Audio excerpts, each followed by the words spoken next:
Welcome to a conversation with Piri Austin-Clarke, who is an award-winning journalist and editor of newspapers.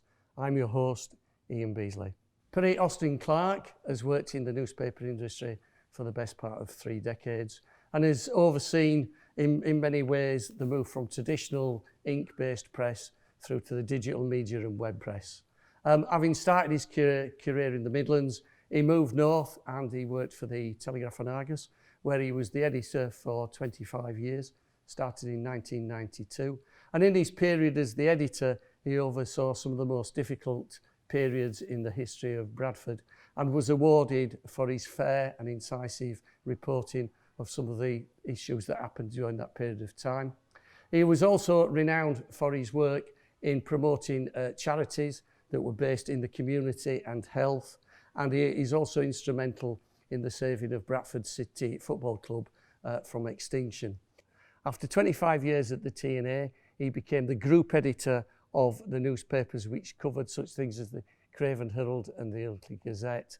And most recently, he has moved into his own company, freelance, which is Yorkshire Media. How did it all start?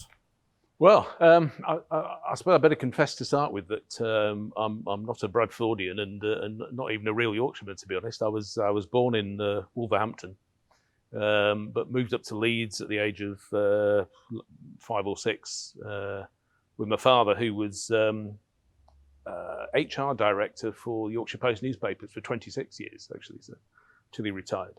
So I kind of count myself as a naturalised Yorkshireman. I think I worked out I'd spent 46 of my 61 years in Yorkshire, so I hope that gets me a few points. But, I think you qualify. Yeah. Went to Leeds Grammar School very briefly for about 3 years, the junior school and the senior school. Then my parents decided to move to North Yorkshire, and we settled in Selby. And I went to a school there called the Reed School at Drax. And at the end of school, I was kind of torn between whether to go into the law, which my headmaster wanted me to do, or whether to go into journalism.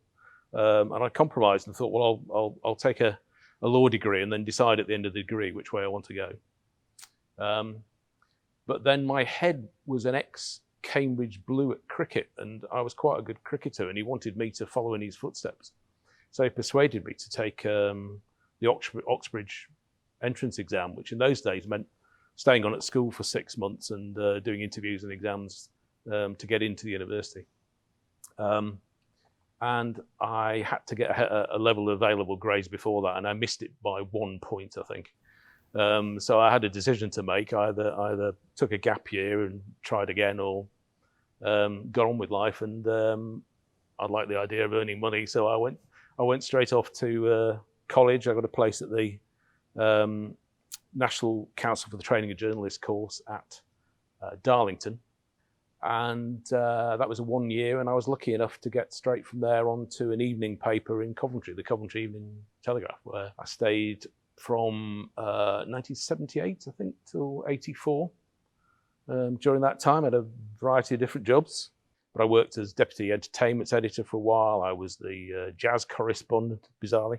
I was agricultural correspondent, which you wouldn't think about Coventry, but because it covers a massive hinterland of Warwickshire, which is the fabulous farming country. And I helped to launch a new weekly paper in Coventry, the Coventry Citizen, which ended up getting me headhunted. So I was approached to ask if I would go and join a plan to launch the first free daily newspaper in Europe, the Birmingham Daily News.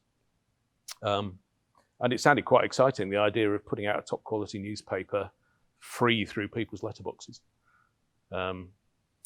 Until 1988, when I spotted an opportunity to return to Yorkshire at the good old 5-edition county broadsheet, the Yorkshire Gazette and Herald, which was based in York but circulated mainly in Rydale, Malton, Pickering, up to Scarborough, along with a series of 7 free weekly newspapers they were launching. So, and I eventually moved from there to the Yorkshire Evening Press, which was York's daily paper then, now known as the York Press.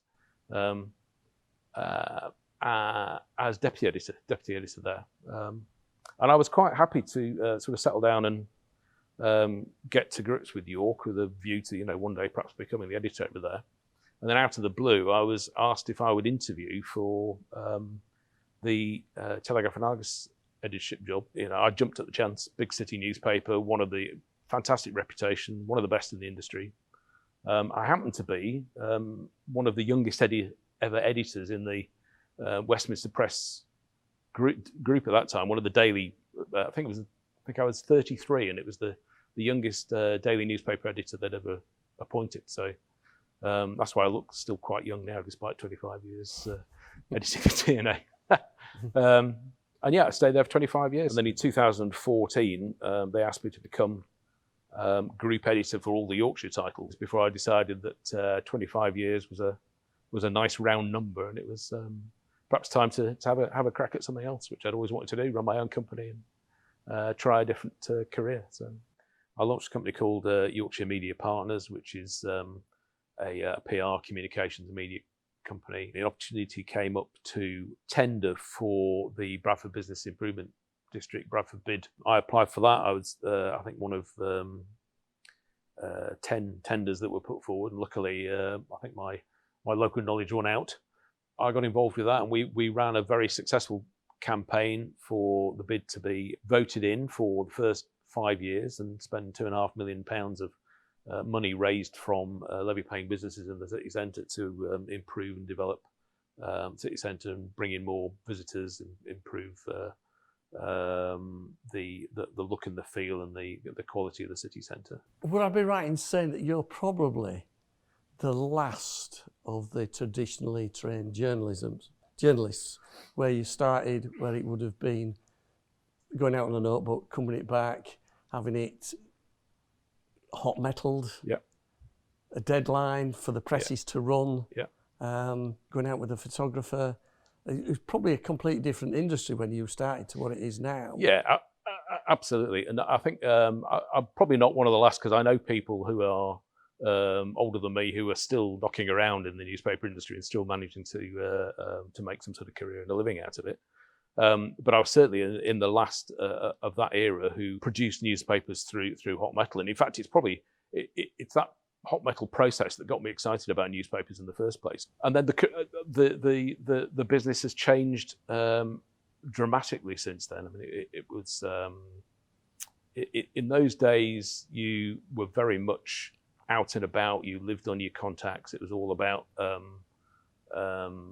finding stories, digging out stories. And of course, newspaper staffs were much bigger in those days, so you had the resources to spend time, quite often in a pub or somewhere like that, getting to know people and digging out stories, finding out what was going on in the community. So a lot of that has dissipated over the years because of the financial pressures on newspapers. They can't make money in the way they used to, and certainly not since the internet took off.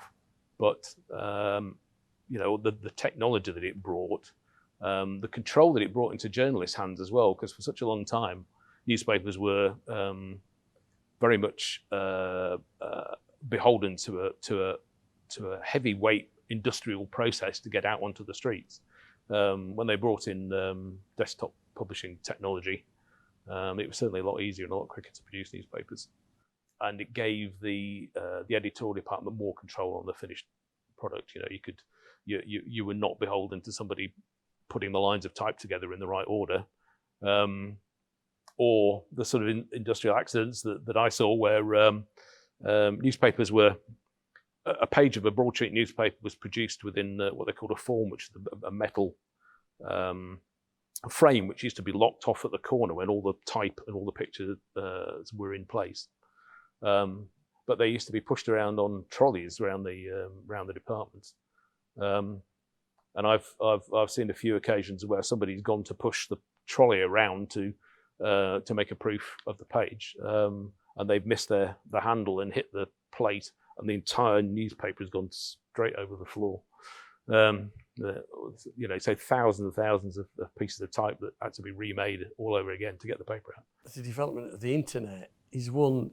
It actually was an effect in the demise of traditional papers, in the fact they lost a lot of their advertising revenue to the internet, but then it also revolutionised it in the fact in the speed that you can access a picture or information from anywhere in the world instantly. Yeah. But do you think one of the things that's perhaps quite subversive that's come out of that is the rise of what we might call, a polite term might be citizen journalism, or the other one might be fake news? Yeah. I think there's actually a distinction between the two. I mean, I think citizen journalism should be part of the mix. The community journalism, I think it's good to be in touch with your readers and know exactly what they're talking about, what they're thinking about. And if you can find good, honest, reliable people who are willing to provide community news for its own sake and not to try and in any way pervert people's understanding of what is really happening, what is news.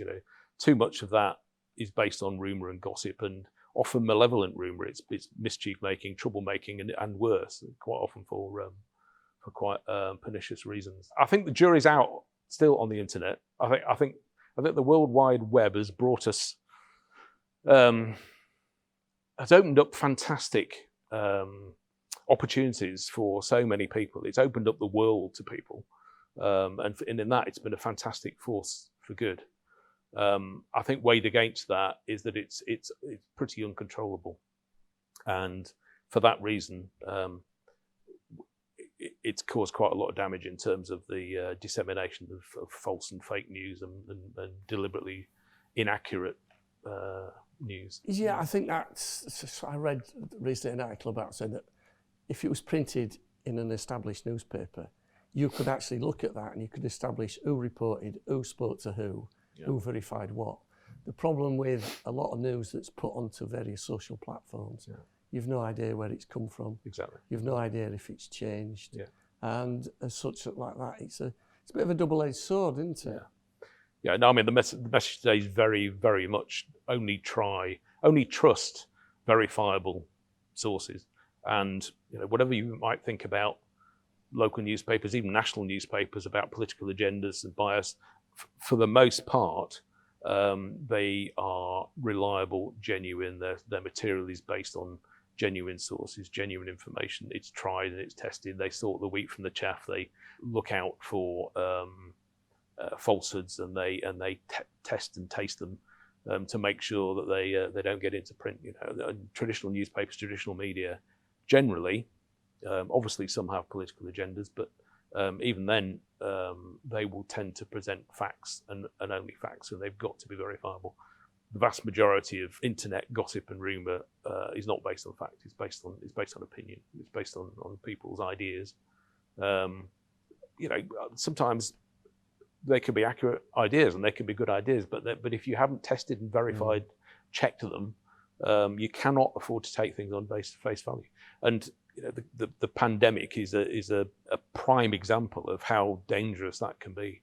The kind of rumours that have gone around that have prevented people from being vaccinated, for instance. The 28 million people have been vaccinated, and there's still people who are saying that it's designed to inject micro.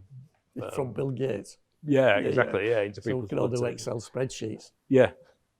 I mean, it's crazy. So in your 25 years as the editor at the Bradford Telegraph and Argus, is there any particular story or campaign that you led that you thought, yes, this is something that's going to make a change, and perhaps also we have to really do this to our best ability because the national and international spotlight is on us? There have been quite a few, really, and we've been involved over the years in quite a few campaigns that have actually made a difference and have changed the law. I mean, you can track changes in the law on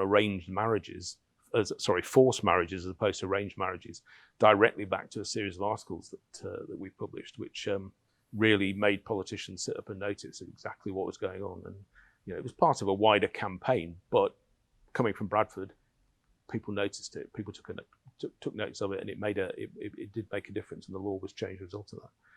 And there are lots of examples of that. But I think probably the one you're alluding to, the biggest issue is probably the riots that took place in Bradford. it's very much a situation where, you know, the eyes of the world were on Bradford. It was such a bizarre occurrance. I suppose, in a sense, luckily for me, I'd had some experience. I was actually, when I was working in Coventry, we had some riots in the Indian community in an area called Fold Hill, which were long forgotten. I was working in Birmingham. We had the riots in Handsworth and Soho, which were part of a series of riots that were happening around the country. If you remember Toxteth and places like that. And so I had an idea of just how much impact that was going to have on a community, and also what it was going to do to the reputation of Bradford. So we were very, very careful to make sure that we presented that very fairly and without the kind of macho knee-jerk reaction that you would expect from tabloid newspapers in particular. You know, one newspaper not very far from here reported the riots with a picture of somebody in a scarf, mask, throwing a petrol bomb at police, and made it look like, you know, Armageddon. We wanted to get behind the reasons and the causes to find out really whether the riots in Bradford were actually caused by race or whether there were other issues such as deprivation, poverty, and mistreatment of individuals that had led to those kind of feelings that had boiled over.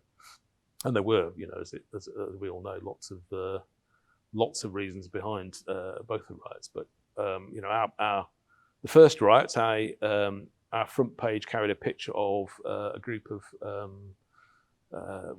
women from various communities carrying a large banner with the word peace on down the middle of Manningham. And our headline said, "We must heal these wounds." It was a direct quote that was trying to sum up what we had to do about Bradford and its future. And the second time the riots came along, which were obviously far bigger, we did a wraparound front page showing not the riots in action with you know, burning police cars and parades of horses and all the rest of it. It was a picture of the devastation that was left behind, especially at the bottom of Whitehappy Road, with a headline saying, "Where do we go from here?" And it was asking questions about what can the city do next? How do we solve these problems? It wasn't that we were kind of trying to shirk the issues or avoid some of the things that were behind it, but we, for instance, we carried over 200 pictures of suspected rioters on the front page. We carried their headshots to help track them down. And we reported stories of parents grabbing their teenage sons and dragging them into police stations because they were so ashamed of what they got involved in. But we wanted to see the bigger picture. We wanted to try and explain to people that it wasn't just about race. It wasn't even just race that provoked it. And I gave evidence to inquiries. There were numerous academic papers written about our approach and the way we covered the riots.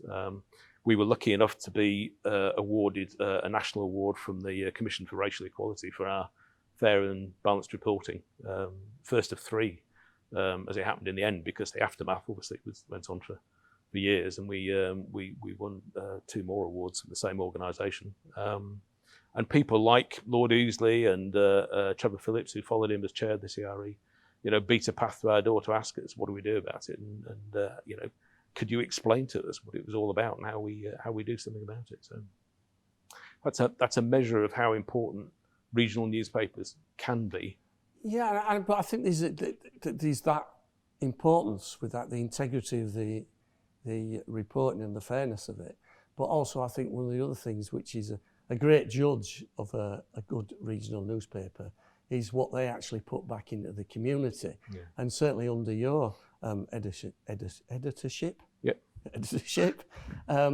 you've got a very impressive list of charities and campaigns that you were involved in. Like you raised the money for the first MRI scanner at the BRI. Yeah. You were involved in child poverty. You were involved in all sorts of things.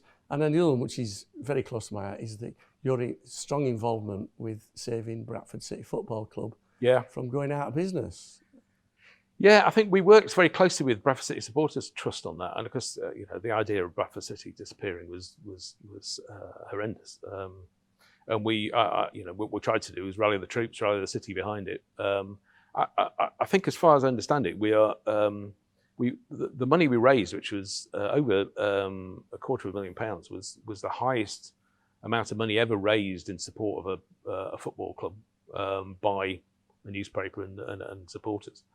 And I can remember, I'd seen this happen before, and I was determined that that money was going to be spent very wisely. So I had a number of meetings with the administrators who had been called in to sort the club out or close it. And I said, look, we've raised all this money for you, but I'm not leaving here until I have a written assurance from you that none of that money will be spent on legal fees. This money's got to go into the club. It's got to go into the club, and making sure that the club survives and the people who work in it, keep their jobs, that the stadium runs. And it was fantastic. I think one of the most entertaining, enjoyable moments of all of that was the Save Our City football match that we organised between TV celebrities and film celebrities and old players of the club, and there were some quite a few characters who turned out for that, and I was invited to toss the coin at the start of the match. So there's a picture. Wayne Jacobs was captain in one team, Stu was on the other, and I had a picture of that on my office wall for about 15 years, of me standing in the middle tossing the coin, and Stuart and Wayne having a good laugh at the same time.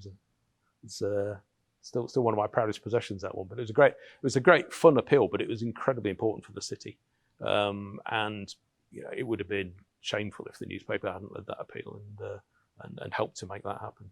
So the question is, in an imaginary world where there was a disaster and your house was on fire and you had to save one vinyl record, which one would it be? I find that incredibly difficult, because asking me about favourites is very, very hard to do, because difficult to pin down absolutes. I have a huge, wide-ranging interest in music and very eclectic taste, and it ranges across all kinds of different types of music. Right. So. Okay. Well, I'll make it slightly easier. Go on then. which is the record? Yeah. Or records that you have actually gone to during lockdown that have sort of lifted your spirits? Yeah, that's interesting. Brought you to think, well, that's cheered me up. Yeah. Well, interesting. I mean, the one thing that lockdown has done in that sense is it has given me more time to listen to vinyl again, which you tend to have the time to sit down and want to listen to it. And I guess I've probably gone back to the music that excited me when I was young. Really, I'm a child of the late 60s and 70s, and I probably listened most to old rock music. So.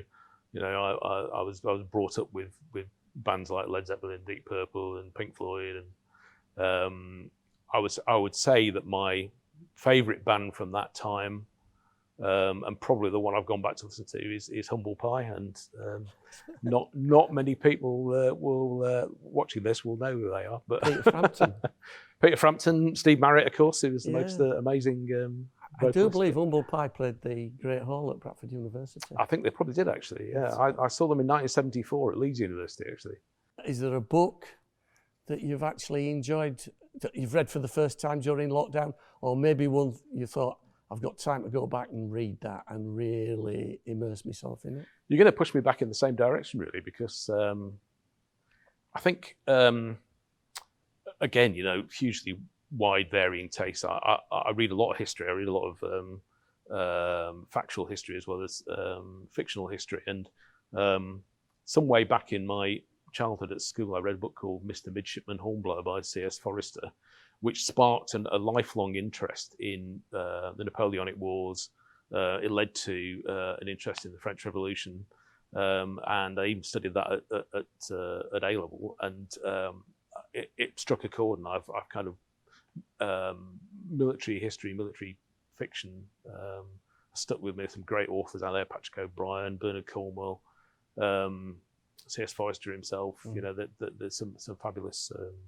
But I suppose I would say that the one book that excited me more than anything else when I was a child was, again, from that era, the Lord of the Rings.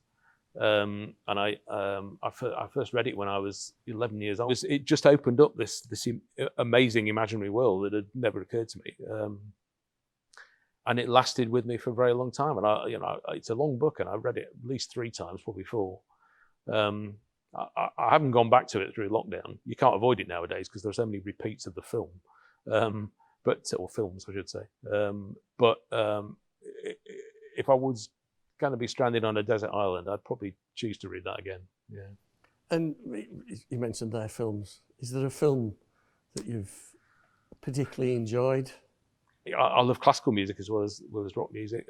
Amadeus is one of my favourites because I'm a huge fan of Mozart, but also Beethoven and Bach as well. So all the classics. There's a great film that I often talk about, which is again a long forgotten film, which is a product of it's kind of 1950s classic science fiction film called The Day the Earth Caught Fire, which is briefly it's about a scientific experiment where they explode atom bombs at the North Pole and accidentally knock the Earth off its axis, and it kind of overheats and spins towards destruction.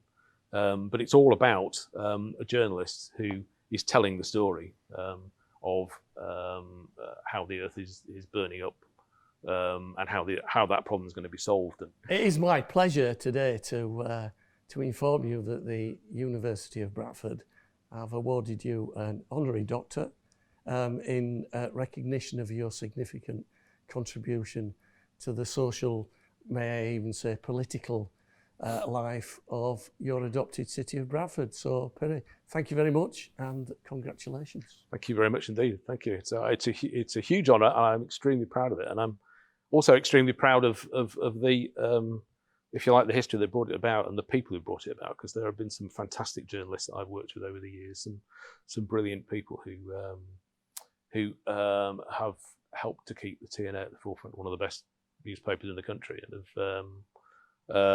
have passed through its doors and moved on to other things themselves over the years. But it's great to have been part of that history and to get recognition for that. I think it's recognition for the newspaper and its role in the city, and not just for me having been the longest serving editor. So thank you very much.